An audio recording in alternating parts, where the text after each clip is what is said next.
अस्सलाम वालेकुम, मैं हूं शाहजेब खानजादा। सुप्रीम कोर्ट में जजेस की तैनाती से मुताल्लिक तनाज़ा बढ़ता जा रहा है। जस्टिस काजी फाइज ईसा के बाद आज जस्टिस तारिक मसूद का भी चीफ जस्टिस के नाम खत सामने आ गया है। दोनों खतूत में कहा गया है कि जुडिशल कमीशन के इजलास का जो एलामिया तर्जुमान सुप्रीम कोर्ट ने चीफ जस्टिस उमर अता बंदियाल के हुक्म पर जारी किया है वो दुरुस्त नहीं है। इन खतूत के सामने आने के बाद एक बहुत बड़ा और गैर मामूली तनाज़ा पैदा हो गया है, जिसके बाद चीफ जस्टिस के हुक्म पर अब से कुछ देर पहले जुडिशल कमीशन की ऑडियो रिकॉर्डिंग सुप्रीम कोर्ट की वेबसाइट पर जारी कर दी गई है और एक नया एलामिया भी जारी किया गया है। एलामिया में कहा गया है कि सुप्रीम कोर्ट के पब्लिक रिलेशंस ऑफिसर की तरफ से चीफ जस्टिस ऑफ पाकिस्तान की हिदायत के तहत जारी करदा एलामिया से सुप्रीम कोर्ट के दो मुअज़्ज़िज़ जजेस यानी जस्टिस काजी फाइज ईसा और जस्टिस सरदार तारिक मसूद ने इख्तिलाफ किया है। इस वजह से प्रिंट और इलेक्ट्रॉनिक मीडिया में एक तनाज़ा पैदा हो गया है। इसलिए चीफ जस्टिस ने कायदे के तहत पाबंदी में नरमी करते हुए इजलास की ऑडियो रिकॉर्डिंग अदालत की वेबसाइट पर जारी करने की हिदायत की है। एलामिया के मुताबिक 1 घंटा 29 मिनट 45 सेकंड से लेकर 1 घंटा 38 मिनट 8 सेकंड तक की ऑडियो रिकॉर्डिंग में अटॉर्नी जनरल का बयान है कि मुनासिब कवायद वज़ा करने के लिए बहस को मौखर किया जाना चाहिए। उन्होंने तजवीज़ करदा जजेस में से किसी के मेरिट को ना ही जांचा और ना ही मुस्तरद किया। नतीजतन जुडिशल कमीशन के 5 अरकान ने इजलास मुलतवी करने की हिमायत की, जैसा कि 28 जुलाई के प्रेस नोट में इतला दी गई है। एलामिया में दिए गए दुरानी की रिकॉर्डिंग सुने तो अटॉर्नी जनरल अशतर औसाफ अली ये कहते हुए सुने जा सकते हैं कि कवायद बन जाने तक हमें इजलास मुनक़िद नहीं करना चाहिए। उन्होंने ये भी कहा कि नामजद जजिस के कवायद उनके सामने नहीं हैं, इसलिए वो कोई राय नहीं दे सकते। लेकिन अटॉर्नी जनरल की ये बात कल जारी होने वाले एलामिया में नहीं लिखी गई थी। आज जारी होने वाले एलामिया में भी ये नहीं कहा गया कि कितने वोट चीफ जस्टिस की नामजदगियों के हक़ में और कितने खिलाफ थे। इसके अलावा रिकॉर्डिंग के अख्तिताम पर चीफ जस्टिस काजी फाइज ईसा और चीफ जस्टिस उमर अता बंदियाल के दरमियान होने वाला मुकालमा भी सुना जा सकता है, जिसमें जस्टिस काजी फाइज ईसा कह रहे हैं कि इजलास मौखर नहीं हुआ है। अभी वो अपनी बात कर ही रहे थे, फिर कैसे अचानक इजलास खत्म हो गया, सुनिए। सर जरा 2 मिनट और बात करने दीजिए साहब। अब इसको आप मुकम्मल करें ना। बात तो आपकी हमने मान गए, एक प्रॉमिस आप आपको बात को आप एक प्रॉमिस कर दें मुझे कि जब आप इस्लामाबाद आते हैं तो आप इस अंदाज में मेरे साथ बात करेंगे जैसे आप कर रहे हैं, तो फिर इंशाल्लाह देखना कि हमारी कितने आपस में डिस्कशंस होंगे। मेरा अंदाज सर बहुत अच्छा है, आप भी थोड़ा सा मेरा अंदाज और हम सरदार तारिक साहब को भी बिठाएंगे अपने। अच्छा चलिए ठीक है सर, मैं मुझे जरा से बात करने दें। मैं चाहता हूं कि ये हम मुस्तरद करें इस बात को कि honourable chief justice has the sole discretion to appoint जजेस। मैं इस बात पे वोट करें कि the judicial commission of Pakistan will discuss the matter and not it should be done unilaterally by only consider the 5 volunteers put forward in true military fashion to volunteer for the mission. No, let's consider 10, let's consider 20, let's put forward later. And Sardar sir wants to say always something. Consider that let me just conclude. All prior to that this is the decision of the meeting, not deferment. Sorry, this is the decision of the meeting that it is already we have wasted a time. It's always thrown in my face. The meeting is being wasted. Let us achieve something positive. Let us achieve something positive. Let us achieve better quality meeting after a month. आपने कर लिया positive sir, जितना positive हो सकता था आज। अब बस thank you sir and let's rise now. Thank you. Just 1 minute, sir. So now we should accept nominations from all. Sir ना मिनट्स में कुछ आएगा कि किसने अपोज किया किसने नहीं किया, कुछ नथिंग। ये उठ के चले गए, मतलब ये खत्म ही नहीं हुई मीटिंग। जारी कर दिए सर। ये कैसी मीटिंग खत्म? ये कैसी मीटिंग खत्म हो गई? क्यों पूछा? मुझसे क्यों पूछा? क्यों मैंने चेयरमैन उठ के चले जाएं। बहरहाल मेरा उनको फिर भी शुक्रिया। सुप्रीम कोर्ट में नए 5 जजेस की तैनाती के लिए चीफ जस्टिस ने जुडिशल कमीशन का इजलास कल सख्त मुखालफत के बावजूद तलब किया था और फिर इस इजलास के नताइज से मुतालिक भी एक नया तनाज़ा खड़ा हो गया। इजलास से मुतालिक चीफ जस्टिस की तरफ से जारी करदा मालूमात और जस्टिस काजी फाइज ईसा की तरफ से जारी करदा मालूमात में वाज़ेह फ़र्क सामने आ गया था। पहले यह खबर सामने आई कि जुडिशल कमीशन के इजलास ने कसरत राय से सुप्रीम कोर्ट में 5 जजेस की तैनाती के लिए चीफ जस्टिस के नामजद करदा नामों को मुस्तरद कर दिया है, मगर फिर सुप्रीम कोर्ट का एलामिया आया और उसमें नामजद करदा नामों को मुस्तरद करने की तफसीलात ही नहीं दी गई, बल्कि बताया गया कि मजीद गौर के लिए इजलास मौखर किया गया है। मगर फिर जैसे काजी फाइज ईसा ने जो खत जुडिशल कमीशन के अरकान को लिखा, उसने सुप्रीम कोर्ट के एलामिया की ही नफी कर दी थी और आज जस्टिस तारिक मसूद ने भी बिल्कुल यही बात कर दी। और चीफ जस्टिस और जुडिशल कमीशन के दीगर अरकान के नाम खत में लिखा कि मुझे आज यानी 29 जुलाई को अखबार के जरिए पता चला कि सुप्रीम कोर्ट के पब्लिक रिलेशंस ऑफिसर ने एक प्रेस रिलीज जारी की है जिसमें इजलास की तफसीलात का एक बिल्कुल मुख्तलिफ वर्जन दिया गया है। कल इजलास में जस्टिस एजाजुल एहसन और जस्टिस सज्जाद अली शाह ने चीफ जस्टिस के तजवीज़ करदा नामों से इत्तफाक किया। जस्टिस रिटायर्ड सरमद जलाल उस्मानी ने 4 नामों से इत्तफाक किया और एक से इख्तलाफ किया। मैंने अपनी बारी पर सीनियरिटी के उसूल का जिक्र किया। जस्टिस अतर मिनल्लाह के तकर्रुर की तजवीज़ दी। मैंने सिंध हाई कोर्ट के 3 और लाहौर हाई कोर्ट के 1 जज के नाम से इख्तलाफ किया और पेशावर हाई कोर्ट के जज का मामला मौखर करने की तजवीज़ दी। वज़ीर कानून, अटॉर्नी जनरल और पाकिस्तान बार काउंसिल के नुमाइंदे ने भी मेरी राय से इत्तफाक किया। जस्टिस काजी फाइज ईसा ने भी मेरी राय से इत्तफाक किया और जब वो अपने फैसले की वजूहात से आगाह कर रहे थे और ये वाज़ेह हो गया था कि कमीशन के 5 अरकान ने 4 नामजदगियों को नामंजूर कर दिया है, तो अचानक गैर मामूली और गैर जमहूरी अंदाज में और अपना फैसला लिखवाए बगैर चीफ जस्टिस उमरता बंदियाल उठे और एडजर्न कहते हुए कमरे से निकल गए। उनके पीछे पीछे जस्टिस एजाजुल एहसन भी कमरे से चले गए। खत में सवाल उठाया गया है कि सुप्रीम कोर्ट के पीआरओ की प्रेस रिलीज कैसे जारी हुई, क्योंकि सुप्रीम कोर्ट का तर्जुमान जुडिशल कमीशन का ना तो रुकन है ना सेक्रेटरी है। जस्टिस सरदार तारिक मसूद ने मुतालबा किया कि चीफ जस्टिस जुडिशल कमीशन इजलास के दुरुस्त मिनट्स फौरी जारी करें। जुडिशल कमीशन के तफसीली मिनट्स पब्लिक करने से अफवाहों का खात्मा होगा और इसके बाद चीफ जस्टिस के हुक्म पर इजलास की रिकॉर्डिंग जारी कर दी गई है। इसके अलावा अदलिया में जजेस की तैनाती के मामले पर सदर सुप्रीम कोर्ट बार एहसन भून और पाकिस्तान बार काउंसिल समेत मुख्तलिफ बार एसोसिएशन का मुश्तरका एलामिया भी सामने आया है, जिसमें सीनियरिटी के तहत तैनातियां करने का मुतालबा किया गया है और कहा गया है कि आला अदलिया में 5 जजेस की नामजदगी मुस्तरद होने के अक्सरियती फैसले के साथ खड़े हैं। वजीर कानून, अटॉर्नी जनरल ने जुडिशल कमीशन में उसूली मौक़िफ़ इख्तियार किया, जिससे काजी फाइज ईसा का सीनियरिटी उसूल के तहत राय देना काबिल सताइश है। आला अदलिया में जज साहिबान की तैनातियाँ सीनियरिटी के उसूल के मुताबिक की जाएँ। सीनियरिटी उसूल के बरखिलाफ मुसलसल तैनातियों के सबब अदलिया की साख मुतासिर होगी। अब एक नया तनाज़ा खड़ा हो गया है। ऑडियो जो सामने आई है, फिर कौन सी बात सच है? अटॉर्नी जनरल से मुसलसल रब्ता कर रहे हैं, वो जवाब ही नहीं दे रहे हैं, क्योंकि अब ये सारा का सारा तनाज़ा उनके गिर्द घूम रहा है। हमारे साथ मौजूद हैं अब्दुल क़य्यूम सिद्दीकी। सिद्दीकी साहब, बहुत शुक्रिया। सिद्दीकी साहब, अब ज़ाहिर है 2 जजेस के खतूत सामने आ गए हैं जो कल की प्रेस रिलीज की बिल्कुल नफ़ी कर रहे हैं। फिर ये ऑडियो रिकॉर्डिंग सामने आ गई है जिसमें अटॉर्नी जनरल ये कहते हुए सुने जा सकते हैं। ये क्या मामला है एग्जैक्टली? अब आप क्या समझ रहे हैं? जी हाँ, इसको शाहजेब अगर इसको हम बहुत ब्रीफ कर लें तो उसमें हम जो कहते हैं ना कि हार्ट ऑफ द इशू जो है उसके तरफ जाते हैं। जो कल प्रेस रिलीज जारी हुई थी सुप्रीम कोर्ट की तरफ से, जब ये खबरें आई कि चीफ जस्टिस की 5 नामजदगियाँ जो हैं उनको मुस्तरद कर दिया गया है ज़राए के हवाले से, तो फिर उसके बाद सुप्रीम कोर्ट PRO की तरफ से एक प्रेस रिलीज जारी की गई। उसके अंदर ये कहा गया, The proposal to defer the meeting was supported by Mr. Justice Ejazul Ahsan, Mr. Justice Sajjad Ali Shah, Mr. Justice Retired Sarmad Jalal Usmani and the Attorney General of Pakistan. It was accordingly decided to defer the meeting. The date of the next meeting will be communicated later on. अब यहाँ पे एक ये इस बात को मद्देनज़र रखिएगा कि PRO की प्रेस रिलीज कह रही है कि जस्टिस सरमद जलाल उस्मानी, जस्टिस सज्जाद अली शाह और जस्टिस एजाजुल एहसन और अटॉर्नी जनरल फॉर पाकिस्तान, उन्होंने कहा कि मीटिंग को डेफर कर दिया जाए। अब जो इस पर अगला नुक्ता जो है वो आ जाता है। अब ये जो सुप्रीम कोर्ट ऑफ पाकिस्तान ने अपनी तकरीबन पूरी जो मीटिंग है उसकी, वो मैंने 3 घंटे लगाकर वो उसको सुना है। उसमें पहले जो है जिसमें जस्टिस सरमद जलाल उस्मानी जो हैं वो जो 4 हाई कोर्ट के जजेस हैं उनमें से एक फलफोटो जो हैं सिंध हाई कोर्ट के जज, उनकी नॉमिनेशन को मुस्तरद करते हैं और बाकी को अप्रूव करते हैं। वो डेफर का, एडजर्न का ये लफ्ज़ इस्तेमाल नहीं करते हैं। इसी तरह से फिर जस्टिस सज्जाद अली शाह की बारी आती है।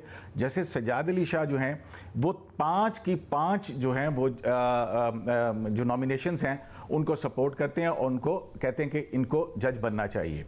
उसके बाद जस्टिस एजाजुल एहसन हैं और जस्टिस एजाजुल एहसन भी वो जस्टिस शाहिद वहीद के हवाले से जो है वो बहुत बताते हैं कि उनकी बहुत अच्छी जजमेंट्स हैं, वो इनोवेटिव जजमेंट्स लिखते हैं एज़ कम्पेयर टू दी जो सिंध हाई कोर्ट के जजेस की जो नॉमिनेशंस आई हैं उनके हवाले से।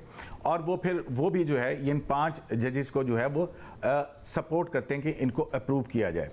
अब ये तीनों वो जज साहिबान हैं जिन्होंने यहाँ पर एडजर्न या डेफर का लफ्ज़ इस्तेमाल नहीं किया है। ये उस रिकॉर्डिंग है, वो आप सुन सकते हैं, वो सुप्रीम कोर्ट की वेबसाइट के ऊपर मौजूद है। उसके बाद अटॉर्नी जनरल उसके बाद बात आती है जस्टिस सरदार तारिक मसूद की। जस्टिस सरदार तारिक मसूद मेरे ख्याल में वो जज हैं जो सबसे ज़्यादा प्रिपेयर्ड थे और उन्होंने एक एक डाटा के साथ और जजमेंट्स की रेशोज़ के साथ कि किस जज की कितनी जजमेंट्स जो हैं वो सुप्रीम कोर्ट ने अपहेल्ड की हैं, कौन से जज की, वो कंपैरिजन है पूरे का पूरा जो कि जस्टिस तारिक मसूद ने अपने उस जो मीटिंग है उसके अंदर वो दे रहे हैं। और उसके बाद वो सारा डाटा देते हुए वो ये कहते हैं कि जो सीनियरिटी का प्रिंसिपल है उसको करना चाहिए। और एक बड़ी अहम बात वो करते हैं कि एंटीसिपेटेड वैकेंसी का कॉन्स्टिट्यूशन के अंदर ही नहीं है। ये नहीं हो सकता कि कोई अपने सक्सेसर को सुप्रीम कोर्ट का जज नामजद करे। अगर ऐसा करना है तो फिर हम सबको जो है इख्तियार होना चाहिए, लेकिन वो कहते हैं कि ये आइन के बरखिलाफ है ये बात। अच्छा, उसके बाद जैसे सरदार तारिक मसूद जो हैं वो इन 5 की 5 नॉमिनेशंस को जो है वो मुस्तरद करते हैं। और जो जस्टिस कैसर रशीद जो पेशावर हाई कोर्ट के जज हैं उनके हवाले से वो ये कहते हैं कि इनका अलग से मामला हो कि जो चीफ जस्टिस के अंदर और जो हाई कोर्ट्स के जजेस हैं उसमें इनकी सीनियरिटी कितनी बनती है और इनकी जजमेंट्स का एनालिसिस करके किया जाए। और वो बिलखुसूस अतर मिनल्ला जस्टिस अतर मिनल्ला जो हैं इस्लामाबाद हाई कोर्ट के उसके ऊपर बात करते हैं और वो कहते हैं कि उनकी जजमेंट्स जो है इंटरनेशनली अप्रिशिएट किया जा रहा है उसको। और वो क्योंकि सीनियर मोस्ट जज हैं और जस्टिस अहमद शेख जो हैं वो जो सिंध हाई कोर्ट के जज हैं, चीफ जस्टिस हैं, उनकी रिकमेंडेशन एज एडहॉक जज हुई है, वो एलिजिबल हैं, तो उनको लेके आया जाए। और दूसरे नंबर पे जस्टिस अतर मिनल्ला को लेके आया जाए। यहाँ पे एक और बात भी बहुत ज़बरदस्त सरदार तारिक मसूद की इस ऑडियो के अंदर हम सुन सकते हैं, जिसमें वो कह रहे हैं कि जब मैंने ये मामला उठाया तो चीफ जस्टिस पाकिस्तान ने कहा कि 165 के तहत इस्लामाबाद हाई कोर्ट से सुप्रीम कोर्ट में जज लेने की कोई गुंजाइश नहीं है। उस पर काफ़ी तवील बात की है जस्टिस सरदार तारिक मसूद ने और उन्होंने ये कहा है कि ये बात गलत है। मैंने पहले भी बात की थी, क्योंकि इससे पहले हमारे पास प्रेसिडेंट मौजूद है, वो लफ्ज़ हाई कोर्ट्स के हवाले से है, स्पेसिफिकली इस्लामाबाद हाई कोर्ट के हवाले से नहीं है। और माजी में प्रेसिडेंट है कि इकबाल हमीदुर रहमान साहब जो इस्लामाबाद हाई कोर्ट के चीफ जस्टिस थे उनको सुप्रीम कोर्ट में एलिवेट किया गया था। और इस हवाले से ये बात जो है ये भी बड़ी तफसीली और वसाहत के साथ हुई है, जिसके बाद वो ये तमाम रिकमेंडेशंस जो हैं वो मुस्तरद करते हैं। अब उसके बाद जो है वो लॉ मिनिस्टर की बारी आती है और लॉ मिनिस्टर जो हैं वो जो है वो सीनियरिटी प्रिंसिपल के ऊपर और बार एसोसिएशंस और उसके ऊपर वो अमीर भट्टी की जो जजमेंट है जो पार्लियामानी पार्टी के इख्तियारात को कम करने के हवाले से उसका हवाला देते हैं और वो इन तमाम नॉमिनेशंस हैं इनको डिसअप्रूव करते हैं। फिर बात ही आती है अटॉर्नी जनरल फॉर पाकिस्तान की। अटॉर्नी जनरल फॉर पाकिस्तान जो है वो अपनी इस ऑडियो के अंदर ये कह रहे हैं कि जनाब जो भी हमें हमारी बहुत भारी जिम्मेदारी है और हम इस भारी जिम्मेदारी को हमें अदा करना चाहिए और शफाफ तरीके से, और बल्कि इससे ज़्यादा जो बात है वो ये देख के कि कौन से ऐसे जज साहब हैं जो जुडिशली ऐसे हैं कि जूरिस्प्रूडेंस हो, गुड जुडिशल माइंड्स जो हैं उनको हमें सामने लेके आना चाहिए। और फिर वो एक बात करते हैं कि जस्टिस तारिक मसूद जो है सरदार तारिक मसूद वो उनसे एग्री करते हैं। और फिर उसके बाद वो एक बात करते हैं, वो कहते हैं कि जो कवायद का मामला है ये कवायद पहले बनाए जाने चाहिए पहले इजलास, आइंदा के इजलास से पहले, तो लिहाजा उस वक्त तक जो मामला है डेफर कर दिया जाए। तो जबकि अख्तर हुसैन जो हैं पाकिस्तान बार काउंसिल के मेंबर, वो भी जो है इन तमाम जो अपॉइंटमेंट्स हैं उनको डिसअप्रूव करते हैं। और जस्टिस काजी फईसा जो हैं इसमें एक बहुत और दिलचस्प भी वो है, जब मीटिंग शुरू होती है चीफ जस्टिस पाकिस्तान जो हैं वो जस्टिस काजी फैज़ ईसा से कहते हैं कि आप बोलें, तो जस्टिस काजी फैज़ ईसा जो हैं वो कहते हैं कि मैं जो है वो सुनना चाहता हूं, क्योंकि मैंने तो आपको कहा था कि मीटिंग एडजर्न कर दी जाए, अब मीटिंग एडजर्न नहीं की गई है, तो मैं ये चाहता हूं कि मैं चीफ जस्टिस समेत दीगर जज साहबान जो हैं फाजिल उनको सुन लूं, और हो सकता है कि चीफ जस्टिस पाकिस्तान के गोल्डन वर्ड से मैं परसुएड हो जाऊं और मैं शायद एग्री कर लूं। लेकिन तो इस पर चीफ जस्टिस कहते हैं कि नहीं, जो आखिर में जो मीटिंग है वो मैं कंक्लूड करूंगा और उसके बाद जो है वो उसके अनाउंसमेंट होगी। लेकिन फिर उसके बाद आप ये देखते हैं कि जब जस्टिस काजी फैज़ ईसा अपनी राय देते हैं, जैसे कि अभी आपने सुनाया भी है कि वो इन नॉमिनेशंस को मुस्तरद कर देते हैं और वो एम्फेसाइज करते हैं कि इसके हवाले से हमें करना चाहिए। तो जो है वो इसमें अगर आप पूरी ओवरऑल इस वीडियो को ऑडियो को सुनते हैं 2.25 घंटे की जो कि हमने सुनी है, उसके बाद जो नतीजा अखज़ होता है सुप्रीम कोर्ट की प्रेस रिलीज के अंदर यह कहा गया है कि इन 3 जज साहिबान ने डेफर करने के लिए कहा। उन 3 जज साहिबान ने ना डेफर का लफ्ज इस्तेमाल किया ना एडजमेंट का लफ्ज इस्तेमाल किया। डेफर का लफ्ज जो है वो अटर्नी जनरल ने इस्तेमाल किया कवायद के हवाले से, और वो एग्री करते हैं डिसअप्रूव करने के हवाले से, जो मैं समझ सका हूं जस्टिस सरदार तारिक मसूद के मौक़िफ़ को। तो इस तरह से जो रेशियो बनती है इस सारी मीटिंग के अंदर वो 4 और 5 की बनती है। बहुत शुक्रिया क़य्यूम सिद्दीकी इस हवाले से तफसीलात बता रहे थे। अटॉर्नी जनरल से भी हम मुसलसल रब्ता कर रहे हैं कि वो भी अपना मौक़िफ़ इस हवाले से दें। प्रोग्राम में आगे बढ़ते हैं। तहरीक इंसाफ की ममनुआ फंडिंग केस में एक बड़ा और अहम मोड़ आ गया है। इलेक्शन कमीशन के फैसले से पहले नए हक़ाइक़ सामने आ गए हैं जो पूरी सियासी सूरत हाल को बदल सकते हैं, तहरीक इंसाफ की मुश्किलात में मज़ीद इजाफा कर सकते हैं। बरतानवी अखबार फाइनेंशियल टाइम्स ने PTI फंडिंग की मज़ीद तफसीलात सामने रख दी हैं, जिसकी तरदीद भी तहरीक इंसाफ ने नहीं की है। अब से कुछ देर पहले एक इंटरव्यू में भी इमरान खान ने आरिफ नकवी का तो दिफा किया, मगर खबर के हक़ाइक़ की पूरी तरह तरदीद नहीं की। तहरीक इंसाफ बार बार ये दावा करती रही है कि PTI ने सिर्फ और सिर्फ पाकिस्तानी शहरियों से फंडिंग ली है, किसी गैर मुल्की शहरी से फंडिंग नहीं ली है, किसी गैर मुल्की फर्म से फंडिंग उस तरह नहीं ली है। मगर अब नई और अहम तफसीलात सामने आ गई हैं जिसने तहरीक इंसाफ के दावे पर सवाल खड़ा कर दिया है।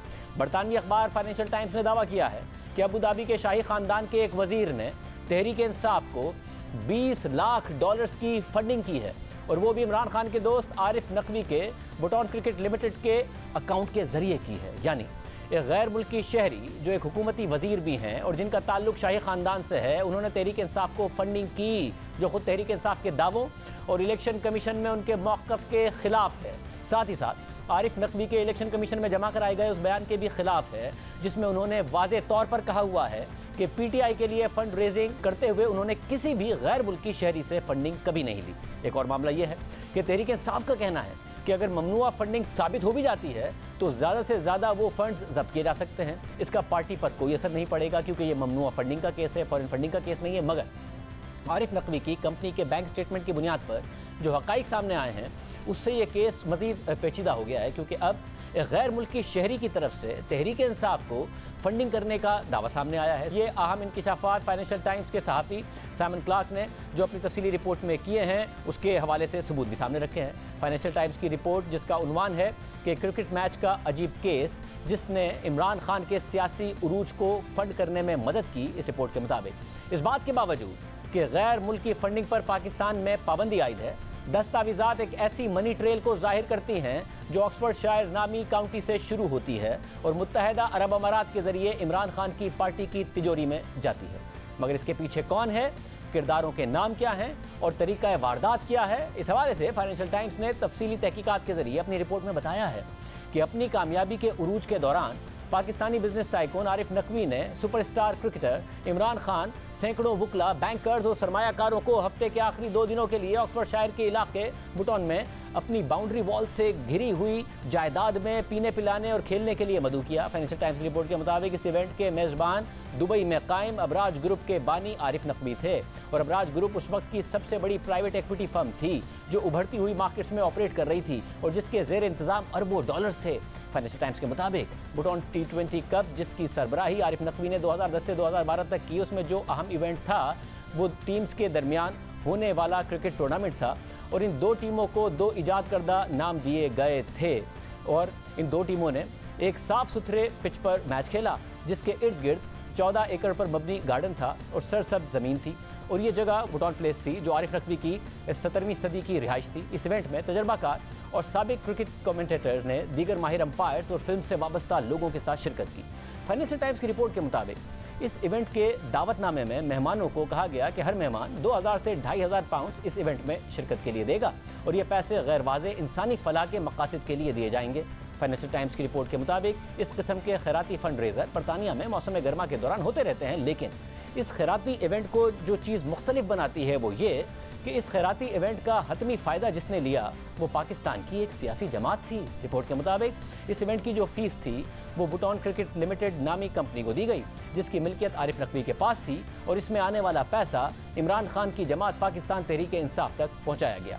फाइनेंशियल टाइम्स के मुताबिक बुटोन क्रिकेट को पैसे देने वालों में कंपनीज और अफराद शामिल थे, जिसमें कम से कम 2 मिलियन पाउंड्स मुत्तहिदा अरब अमारात के हुकूमती वजीर की तरफ से आए, जो अबू धाबी के शाही खानदान के रुकन भी हैं। फाइनेंशियल टाइम्स की रिपोर्ट के मुताबिक पाकिस्तान में सियासी जमातों को फंड करने के लिए गैर मुल्की शहरियत रखने वाले अफराद और गैर मुल्की कंपनियों पर पाबंदी आयद है। लेकिन अबराज ग्रुप की ईमेल्स और अंदरूनी दस्तावेजात जो फाइनेंशियल टाइम्स ने देखी हैं, जिसमें एक बैंक स्टेटमेंट भी शामिल है जो बुटोन क्रिकेट के मुत्तहिदा अरब अमारात में अकाउंट की तफसीलात को 28 फरवरी 2013 से लेकर 30 मई 2013 तक कवर करती हैं, उस बैंक स्टेटमेंट से जाहिर होता है कि पाकिस्तानी शहरियों समेत गैर मुल्की शहरियों और गैर मुल्की कंपनियों ने बुटोन क्रिकेट के अकाउंट में लाखों डॉलर्स भेजे और बाद में यह पैसा पाकिस्तान में तहरीक इंसाफ को भेजा गया। फाइनेंशियल टाइम्स के मुताबिक पाकिस्तान का इलेक्शन कमीशन तहरीक इंसाफ की फंडिंग की तहकीकात 7 सालों से कर रहा है।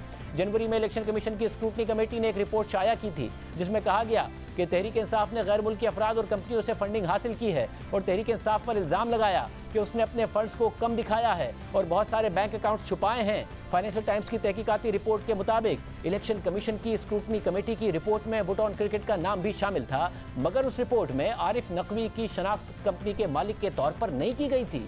फाइनेंशियल टाइम्स की रिपोर्ट के मुताबिक अलबत्ता यह बात पहले ही रिपोर्ट हो चुकी है कि आरिफ नकवी ने इमरान खान की जमात तहरीक इंसाफ को फंड किया है, मगर आरिफ नकवी के पास पैसे आए कहां से हैं, इस हवाले से पहले कभी तफसीलात सामने नहीं आई हैं।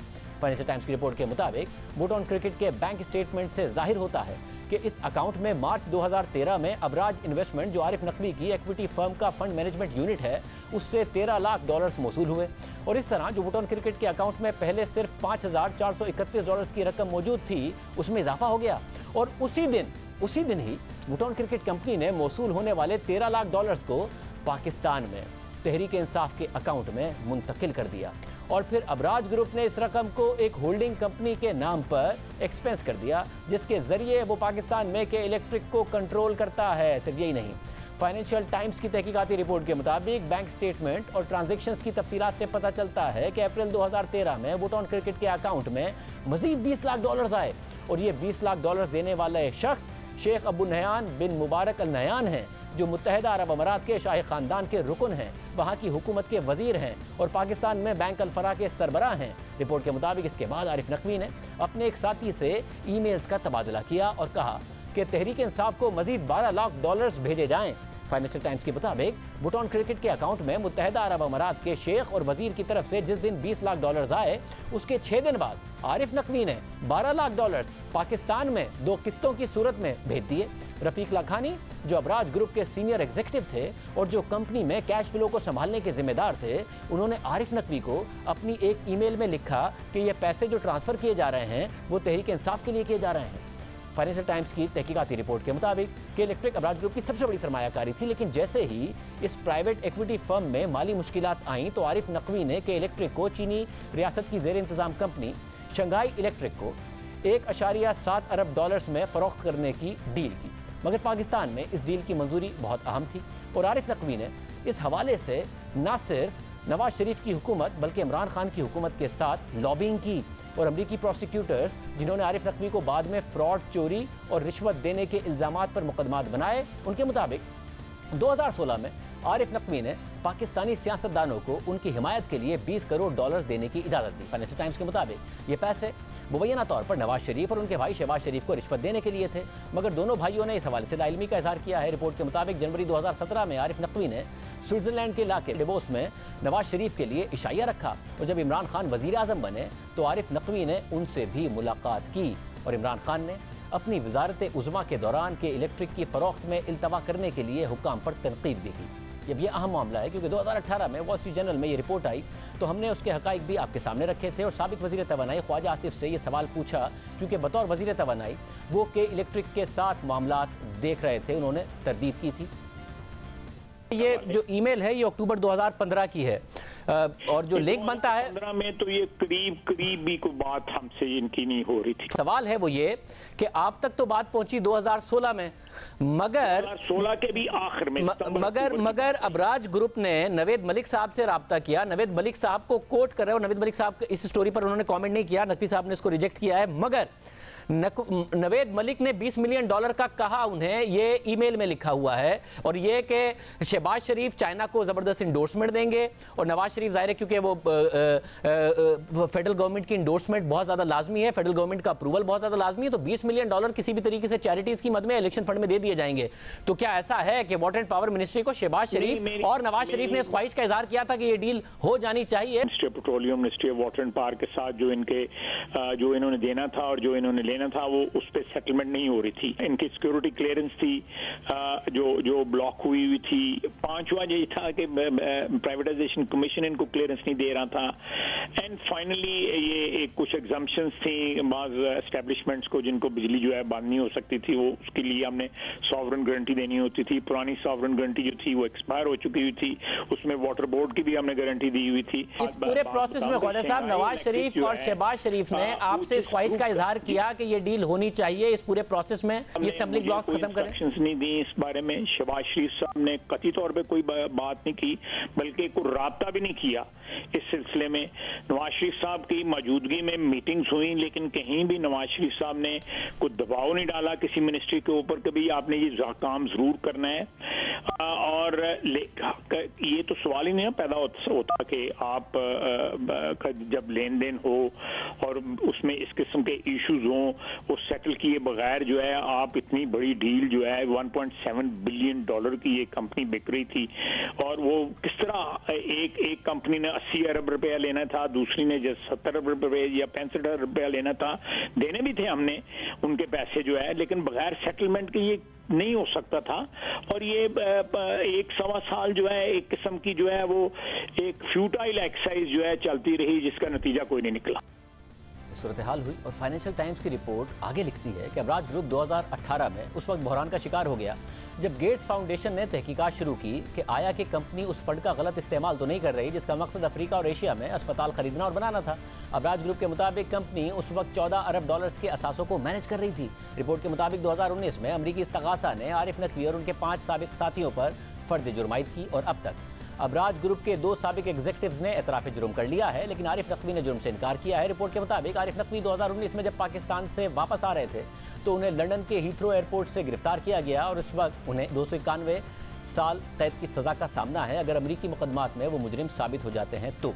रिपोर्ट के मुताबिक आरिफ नकवी ने राब्ते में रहने वाले लोगों की जो फहरिस्त अमरीकी पुलिस को फराहम की, उसमें इमरान खान का टेलीफोन नंबर भी शामिल है। फाइनेंशियल टाइम्स की रिपोर्ट के मुताबिक इमरान खान 2012 में आरिफ नकवी के बुटॉन पैलेस गए, और इमरान खान ने फाइनेंशियल टाइम्स को तहरीरी सवालात का जवाब देते हुए कहा कि वो एक फंड रेजिंग इवेंट में गए जिसमें तहरीक इंसाफ के बहुत से सपोर्टर्स ने शिरकत की। फाइनेंशियल टाइम्स की रिपोर्ट के मुताबिक मई 2013 में जब पाकिस्तान में इलेक्शन शेड्यूल हो गए थे तो इमरान खान के लिए फंड्स इकट्ठा करने के लिए ये वो वक्त अहम था, और आरिफ नकवी ने पाकिस्तान के दीगर कारोबारियों के साथ मिलकर इमरान खान की सियासी मुहिम के लिए फंड इकट्ठा करना शुरू किया। और 2013 के इलेक्शन से पहले आरिफ नकवी के बुटॉन क्रिकेट के बैंक अकाउंट में जो सबसे बड़ी रकम आई वो $20 लाख की थी, जो शेख नेहान ने भेजी थी, जो इस वक्त मुत्तहिदा अरब अमारात में वजीर हैं और वो पाकिस्तान में सरमायाकार भी हैं। रिपोर्ट के मुताबिक जब अबराज के सीनियर एग्जीक्यूटिव ने आरिफ नकवी को ईमेल के जरिए बताया कि शेख के पैसे आ गए हैं, तो आरिफ नकवी ने जवाब दिया कि इसमें से $12 लाख तहरीक इंसाफ को भेज दो। और शेख के पैसे आने के बाद आरिफ नकवी ने अबराज के सीनियर एग्जीक्यूटिव रफ़ीक लखानी को एक और ईमेल में कहा कि किसी को मत बताना कि फंड्स कहाँ से आ रहे हैं, मतलब पैसे कौन दे रहा है। तो रफ़ीक लखानी ने जवाब दिया कि ज़रूर सर। फिर रफ़ीक लखानी ने आरिफ नकवी को कहा कि वो $12 लाख तहरीक इंसाफ के पाकिस्तान के बैंक अकाउंट में भेज देगा। रिपोर्ट के मुताबिक जब इस बात पर गौर किया गया कि $12 लाख को आरिफ नकवी के ज़ाती अकाउंट से तहरीक इंसाफ को भेजा जाएगा, तो रफ़ीक लखानी ने आरिफ नकवी को तजवीज़ दी कि $12 लाख की इस रकम को 2 किस्तों के अंदर भेजा जाए। एक किस्त कराची की कारोबारी शख्सियत तारिक शफी के अकाउंट में भेजी जाए और दूसरी किस्त लाहौर में इंसाफ ट्रस्ट नामी इदारे के अकाउंट में भेजी जाए। रिपोर्ट के मुताबिक ये बात वाज़ेह नहीं है कि इंसाफ ट्रस्ट की मिल्कियत किसकी है, मगर ईमेल में बताया गया कि $12 लाख की हतमी मंजिल तहरीक इंसाफ थी। और आरिफ नकवी ने अबराज ग्रुप के रफ़ीक लखानी को एक और ईमेल में लिखा कि कोई गड़बड़ मत करना रफ़ीक। रिपोर्ट के मुताबिक 6 मई 2013 को बुटॉन क्रिकेट ने $12 लाख तारिक शफी और इंसाफ ट्रस्ट को मुंतकिल किए, और रफ़ीक लखानी ने आरिफ नकवी को ईमेल में लिखा कि ये पैसे तहरीक इंसाफ के लिए हैं। इमरान खान ने फाइनेंशियल टाइम्स को रद्द-ए-अमल देते हुए इस बात की तस्दीक की कि तारिक शफी ने तहरीक इंसाफ को पैसे दिए हैं, लेकिन मजीद कहा कि इस सवाल का जवाब तारिक शफी दे सकते हैं कि उन्होंने ये पैसे कहाँ से वसूल किए हैं। रिपोर्ट के मुताबिक इमरान खान ने अपने तहरीरी जवाब में कहा कि ना उन्हें और ना ही उनकी पार्टी को इल्म था कि अबराज ग्रुप पुटऑन क्रिकेट के जरिए 13 लाख डॉलर दे रहा है, और ना मुझे ये इल्म था कि पीटीआई ने ऐसे फंड वसूल किए हैं जो दरअसल शेख नयान की तरफ से आए हैं। रिपोर्ट के मुताबिक इमरान खान ने मजीद कहा कि आरिफ नकवी ने एक बयान दिया है जो इलेक्शन कमीशन में जमा करवाया गया है, और उस बयान की किसी ने नफी नहीं की है कि जो पैसे तहरीक इंसाफ को दिए गए हैं वो एक क्रिकेट मैच में चंदे की मद में दिए गए थे, और जो पैसे आरिफ नकवी ने इकट्ठे किए वो फिर उनकी पुटऑन क्रिकेट कंपनी के जरिए भेजे गए। रिपोर्ट के मुताबिक इमरान खान का कहना था कि वो इलेक्शन कमीशन की तहकीकात से मुताल्लिक फैसले के मुंतज़िर हैं, पहले से तहरीक इंसाफ से मुताल्लिक राय कायम करना मुनासिब नहीं है। फाइनेंशियल टाइम्स की तहकीकाती रिपोर्ट के मुताबिक इलेक्शन कमीशन ने अपनी जनवरी की रिपोर्ट में कहा है कि पुटऑन क्रिकेट ने तहरीक इंसाफ को 21 लाख डॉलर से ज़ायद पैसे ट्रांसफ़र किए, लेकिन इन पैसों के असल ज़राए नहीं बताए गए, जबकि आरिफ नकवी ने यह तस्लीम किया है कि पुटऑन क्रिकेट उनकी मिल्कियत थी, लेकिन किसी गलत काम करने की नफ़ी की है, और पाकिस्तान के इलेक्शन कमीशन को अपने एक बयान में कहा है कि मैंने किसी भी गैर पाकिस्तानी फ़र्द या कंपनी से या किसी ममनुआ ज़राए से कोई फंड जमा नहीं किया। रिपोर्ट के मुताबिक पुटऑन क्रिकेट का बैंक स्टेटमेंट एक मुख्तलिफ कहानी बताता है। बैंक स्टेटमेंट ये जाहिर करता है कि आरिफ नकवी ने 2013 में 3 किस्तों पर मबनी रकम बराह रास्त तहरीक इंसाफ के अकाउंट में भेजी, जो मजमूई तौर पर 21 लाख डॉलर से भी जायद है। इस रकम में से जो सबसे बड़ी किस्त तहरीक इंसाफ को भेजी गई वो अबराज ग्रुप से भेजी गई, और कंपनी के दस्तावेजात से जाहिर होता है कि यह रकम पहले अबराज से पुटऑन क्रिकेट के अकाउंट में भेजी गई, लेकिन इस रकम को के इलेक्ट्रिक के लिए उसकी होल्डिंग कंपनी को चार्ज करने के तौर पर पेश किया गया। रिपोर्ट के मुताबिक मगर इस सब के बावजूद एटलांटिक काउंसिल के उज़ैर यूनुस का कहना है कि इस केस का नतीजा जो भी हो, इमरान खान के वफादार सपोर्टर्स को इससे कोई फ़र्क नहीं पड़ेगा, वो इस चीज़ की फिक्र नहीं करते और ना ही करेंगे। अलबत्ता इमरान खान इस स्टोरी के बाद ये दावा कर सकते हैं कि यह बात इस चीज़ का मज़ीद सबूत है कि बैरूनी ताकतें आलमी मीडिया को उनके खिलाफ साजिश करने के लिए फ़ायदा पहुँचा रही हैं।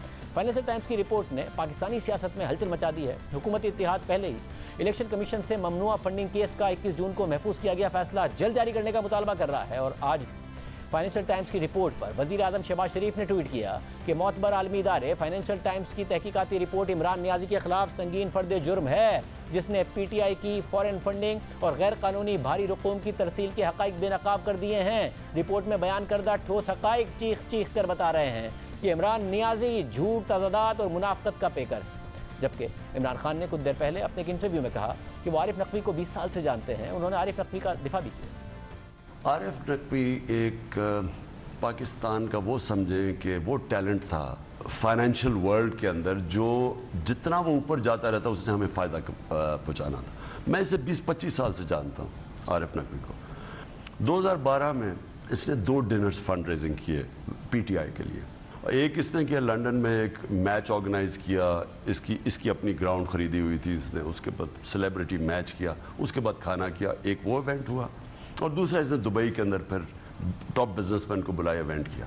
ये होती है पॉलिटिकल फंड रेजिंग। सारी दुनिया के अंदर ऐसे पैसे इकट्ठे किए जाते हैं। तहरीक इंसाफ आरिफ नकवी के बयान का मुसलसल हवाला दे रही है, अपने दिफा में इस्तेमाल कर रही है। आरिफ नकवी के इसी बयान का जायजा लेते हैं, क्योंकि फाइनेंशियल टाइम्स की स्टोरी आरिफ नकवी के बयान की भी नफ़ी कर रही है। ये एक सादा कागज़ पर लिखा गया बयान है और उसमें कोई तारीख भी दर्ज नहीं है जो उन्होंने इलेक्शन कमीशन में जमा कराया था आरिफ नकवी ने। आरिफ नकवी ने अपने बयान में तस्दीक की है कि मैंने 21 लाख डॉलर से ज़ायद की रकम पुटऑन क्रिकेट लिमिटेड के अकाउंट में जमा की है और फिर वहाँ से 2012-13 में पाकिस्तान में तहरीक इंसाफ के अकाउंट में ट्रांसफ़र कर दिए। आरिफ नकवी ने मजीद लिखा है कि पुटऑन क्रिकेट लिमिटेड 100% मेरी ज़ाती मिल्कियत है। ये ना ही कोई मल्टीनेशनल कंपनी है और ना ही फंडिंग करने में शामिल है। इसने सिर्फ और सिर्फ फंड्स की पाकिस्तान मुंतकली के लिए सहूलतकार के तौर पर काम किया है। बयान हल्फी में आरिफ नकवी ने मजीद बताया है कि जहाँ तक मुझे मालूम है मैंने किसी भी गैर मुल्की शहरी, पब्लिक या प्राइवेट कंपनी और किसी भी ऐसे ममनुआ ज़राए से रकम हासिल नहीं की जो पॉलिटिकल पार्टीज ऑर्डर 2002 में बयान किए गए हैं। आरिफ नकवी इलेक्शन कमीशन में जमा कराए गए अपने बयान में वाज़े तौर पर कह रहे हैं कि उन्होंने किसी गैर मुल्की शहरी से पीटीआई के लिए फंडिंग हासिल नहीं की, लेकिन फाइनेंशियल टाइम्स की रिपोर्ट में शवाहिद के साथ दावा किया गया है कि आरिफ नकवी की कंपनी के जरिए अबू धाबी के शाही ख़ानदान के वज़ीर शेख नयान बिन मुबारक अल नयान तहरीक इंसाफ को 20 लाख डॉलर की फंडिंग कर चुके हैं। यानी वाज़े तौर पर तजाद नज़र आ रहा है। एक गैर मुल्की शहरी, वो भी एक हुकूमती वजीर से फंडिंग ली गई है। खबर के मुताबिक ये फंडिंग बैंकिंग रिकॉर्ड से साबित भी हो रही है। इमरान खान के दोस्त आरिफ नकवी की कंपनी के जरिए तहरीक इंसाफ को की गई फंडिंग के हवाले से पहली बार खुद इलेक्शन कमीशन की स्क्रूटनी कमेटी तफसीलात सामने ले आई थी। रवा साल जनवरी में स्क्रूटनी कमेटी की रिपोर्ट में बताया गया था कि आरिफ नकवी की कंपनी ने तहरीक इंसाफ को 2013 के इलेक्शन से पहले 21 लाख डॉलर की फंडिंग की थी, जो स्क्रूटनी कमेटी की रिपोर्ट में तहरीक इंसाफ को मिलने वाली तमाम गैर मुल्की फंडिंग्स में सबसे ज़्यादा है। स्क्रूटनी कमेटी की रिपोर्ट के बाद तहरीक इंसाफ ने अपने दिफा में आरिफ नकवी का बयान इलेक्शन कमीशन में जमा करा दिया था, जिसके मंदरजात हम आपके सामने रख चुके हैं। आम बात यह है कि आरिफ नकवी का 2018 के इलेक्शन से पहले और फिर पीटीआई की हुकूमत आने के बाद भी इमरान खान के साथ करीबी ताल्लुक रहा। तहरीक इंसाफ की हुकूमत में आरिफ नकवी इमरान खान के करीबी सर्किल में नजर आए, हुकूमती मीटिंग्स में शरीक होते रहे और जब इस हवाले से असद उमर से सवाल किया गया तो उन्होंने आरिफ नकवी की हुकूमती मीटिंग्स में शिरकत की तस्दीक की। एक से ज्यादा मीटिंग आरिफ नकवी अटेंड कर चुके हैं प्राइम मिनिस्टर ऑफिस में। मैं तो कह रहा हूँ क्या एक से ज्यादा मीटिंग्स प्राइम मिनिस्टर ऑफिस में आरिफ नकवी साहब, जिनका नाम इस स्कैंडल में आ रहा है, अटेंड कर चुके हैं। मतलब नाम अभी 5 मिनट पहले आया है स्कैंडल में, बट उसको देख जी बिल्कुल कर चुके हैं। हमारे प्रोग्राम में साबिक DGFIA बशीर मेमन ने दावा किया कि जब वो DGFIA थे तो वज़ीर-ए-आज़म इमरान खान ने आरिफ नकवी की कंपनी के खिलाफ तहकीकात पर उन्हें बुलाकर बरहमी का इज़हार किया था। जो डिस्कशन शुरू ही इस बात पे हुई कि मरीम नवाज़ पे कुछ नहीं किया, नवाज़ शरीफ पे कुछ नहीं किया, शहबाज शरीफ पर कुछ नहीं किया, ख्वाजा आसिफ को भी छोड़ दिया, फलाने को भी छोड़ दिया। फिर उसके बाद आरिफ नकवी की बात हुई कि आरिफ नकवी का, मैंने कहा ये आरिफ नकवी में पैसे हैं हमारे नहीं है, मेरे भी ज़ाहिर है, मेरे मुल्क के पैसे हैं तो मेरे हैं। 87 अरब रुपये हमने साबित किया था उसके ऊपर। जो गैस के पैसे दे नहीं रहा था, सुई सदर्न गैस के पैसे थे। तो इस बात पे भी वो पहले भी 3-4 मरतबा पहले भी मुझे बता चुके थे कि तुमने कंपनी को तबाह कर दिया। उस दिन तो बिल्कुल ही वो बिल्कुल नाराज़ थे। FIA का मैं गरीब आदमी हूँ, हमारी क्या हैसियत है कि हम किसी कंपनी को बर्बाद और ख़राब कर सकें। ज़ाहिर है इंक्वायरी तो करनी है ना। आप क्यों मुझसे नाराज़ हो रहे हैं? नाराज़ तो हो कि जिसने पैसे खाए हैं, और नहीं वो मेरा दोस्त है, तुम्हें पता ही नहीं है, और तुम्हें पता भी है, फिर भी तुमने। देखते हैं कि क्या असरात इस पर इमरान खान साहब पर हो सकते हैं इस रिपोर्ट के, और फिर तहरीक इंसाफ पर हो सकते हैं। इस सवाल से बात करेंगे ब्रेक के बाद। फॉरेन फंडिंग केस का फैसला पहले ही महफूज है, तलवार पहले ही तहरीक इंसाफ और इमरान खान साहब पर लटक रही है, मगर अब फाइनेंशियल टाइम्स की स्टोरी के बाद क्या हक़ाइक़ साबित होते हैं या क्या उनके ऊपर कुछ और ज़्यादा रिपोर्कशंस हो सकती हैं। साबिक सेक्रेटरी इलेक्शन कमीशन कमर दिलशाद हमारे साथ मौजूद है। कमर दिलशाद साहब बहुत शुक्रिया मैं शो में ज्वाइन करने के लिए। फैसला पहले ही महफूज है, अब एक नई स्टोरी आती है, उसमें जो वुटॉन क्रिकेट है उसका नाम तो पहले ही आया हुआ था, मगर अब एक पता चलता है कि जी $20 लाख जो दुबई के वजीर हैं, UAE के वजीर हैं नयान साहब ने दिए हैं। इमरान खान साहब कह रहे हैं मुझे क्या पता, तारिक शफी से हमने लिए थे, तारिक शफी ने किससे लिए थे। तो ये एक डिफेंस है जो काबिल कबूल हो सकता है आगे जाके, और ये जो नई एविडेंस आई है क्या ये इसका कुछ रिपोर्कशंस हो सकती है उनके लिए? सूरी तौर पर जो आज इसके जो अहम बयान आया, यही स्टेट बैंक ऑफ पाकिस्तान ने भी इलेक्शन कमीशन ऑफ पाकिस्तान को बाकायदा अपनी रिपोर्ट में जिक्र किया है कि UAE के एक मुबारक निहाल ने PTI को तकरीबन $20 लाख जो है वो उन्होंने उनके फंड में जमा कराए। इसी तरह से जो आरिफ नकवी की जो इंडियन क्रिकेट टीम थी उसका जो पैसा जमा हुआ वो $20 लाख, ये दोनों फॉरेन फंडिंग के ज़िम्मे में आते हैं। इंडिया का पैसा आ गया और इधर से UAE के मुबारक निहाल का पैसा, ये दोनों जो हैं ये फॉरेन फंडिंग के ज़िम्मे में आ गए हैं। और इलेक्शन कमीशन ऑफ पाकिस्तान ने अपने फैसले में इन दोनों का जिक्र करना है, और साथ साथ उन्होंने ये भी, बाकी ममनुआ फंडिंग और फॉरेन फंडिंग में कोई फ़र्क नहीं है, ये सिर्फ लफ्ज़ों का मामला है। अगर सेक्शन 212 पढ़े जाए उसमें फॉरेन फंडिंग भी लिखा हुआ है, उसके नीचे ममनुआ फंडिंग भी लिखा है। अगर फॉरेन फंडिंग साबित होती है, ममनुआ फंडिंग साबित होती है, मतलब एक ही है। तो इलेक्शन कमीशन ऑफ पाकिस्तान ने 2 काम करने हैं। पहली बात तो ये करना है कि जो ये ममनुआ फंडिंग भी लाती है, जो बाहर से फॉरेन फंडिंग आ गई, उसको वो जब्त करेगा। और स्टेट बैंक ऑफ पाकिस्तान की रिपोर्ट के मुताबिक जैसे हमने पढ़ी है वो तकरीबन कोई $50-60 लाख हैं। इसी तरह वो भी जब्त करने के इलेक्शन की कमीशन पाकिस्तान के पास इख्तियारात हैं। मगर हमने अनवर मंसूर खान साहब जो तहरीक इंसाफ के इस केस में वकील थे उनसे बात की थी, उन्होंने कहा था कि वर्स्ट आउटकम जो हो सकता है इस केस का वो ये है कि जो पैसे हैं वो ममनुआ फंडिंग साबित हो जाएगी और वो पैसे सरेंडर करने पड़ेंगे जो कि आए थे, इसके अलावा कुछ नहीं हो सकता है। तहरीक इंसाफ ने ये भी पोजीशन ली है कि अगर फॉरेन फंडिंग का मामला होता तो वैसे ही वजारत दाखिला का डोमेन, इलेक्शन कमीशन का डोमेन नहीं है। इलेक्शन कमीशन ने तो केस का नाम भी ममनुआ फंडिंग कर दिया है। उनके ज़ाहिरी तौर पर ज़ाहिर अपना सियासी बयान जारी करते रहते हैं, लेकिन जो ममनुआ फंडिंग जब जब्त हो जाएगा उस पार्टी का सिंबल जो है वो वापस लिया जा सकता है सेक्शन 215 के तहत, और उसी तरह से उस पार्टी की रजिस्ट्रेशन जो है वो भी वापस ली जा सकती है, मनसूख की जा सकती है। चूंकि इन्होंने जो हमारे पास जो डॉक्यूमेंट जमा करवाए हैं सियासी पार्टियों के असासे के तहत वो हमने रिजेक्ट कर दिए हैं, तो लिहाजा उस पार्टी की रजिस्ट्रेशन जो है वो भी खतरे में पड़ जाएगी और सिंबल भी वापस लिया जा सकता है। और साथ ही इलेक्शन कमीशन ऑफ पाकिस्तान ने हुकूमत पाकिस्तान को एक सिफारिशात भी भेजेगी कि जनाब इस पार्टी का फॉरेन फंडिंग भी है, ममनुआ फंडिंग भी है, तो आप इसके बारे में आइन की आर्टिकल 17 के तहत कार्रवाई करें। तो फिर यहाँ वो काम शुरू हो जाता है अपने वफाकी हुकूमत का। आर्टिकल 17 के तहत उस पार्टी के खिलाफ जो है वो सुप्रीम कोर्ट ऑफ पाकिस्तान में भी रेफरेंस दायर किया जा सकता है कि इस पार्टी ने फॉरेन फंडिंग भी ली है और फॉरेन फंडिंग साबित हो गई है, तो आप इसके खिलाफ आईनी और कानूनी कार्रवाई करें। अच्छा, मगर पहले ही इमरान खान ने इलेक्शन कमीशन के खिलाफ एक बयानिया बनाया हुआ है, अगर ये फैसला कोई उनके खिलाफ आ भी जाए तो क्या ये आला अदलिया में जब चैलेंज होगा तो स्टैंड कर पाएगा? नहीं जी, मामला इस तरह होगा जब फैसला आएगा उसकी रूह के मुताबिक देखना पड़ेगा कि इलेक्शन कमीशन पाकिस्तान ने अपने फैसले में क्या अहमियत का हामिल अपना फैसला लेता है। लेकिन हमें जहाँ तक जब पड़ा है, हमने रिपोर्ट देखी है स्टेट बैंक ऑफ पाकिस्तान की भी, सिक्योरिटी कमेटी की रिपोर्ट देखी है, उसमें तो फॉरेन फंडिंग भी साबित हो चुकी है और फॉरेन फंडिंग साबित हो चुकी है। तो इलेक्शन कमीशन पाकिस्तान उस पार्टी को जब ममनुआ फंडिंग जब्त करेगा और साथ ही सिंबल वापस ले लेगा और उस पार्टी की रजिस्ट्रेशन जो है वो भी वापस हो सकती है। ये तो इलेक्शन कमीशन के ख्यालात हैं और इस फैसले के खिलाफ सुप्रीम कोर्ट ऑफ पाकिस्तान में जाने का जो है वो हक है उस पार्टी का, लिखा हुआ है। इलेक्शन कमीशन पाकिस्तान के फैसले के खिलाफ सुप्रीम कोर्ट भी जा सकते हैं, लेकिन अपील की सूरत में।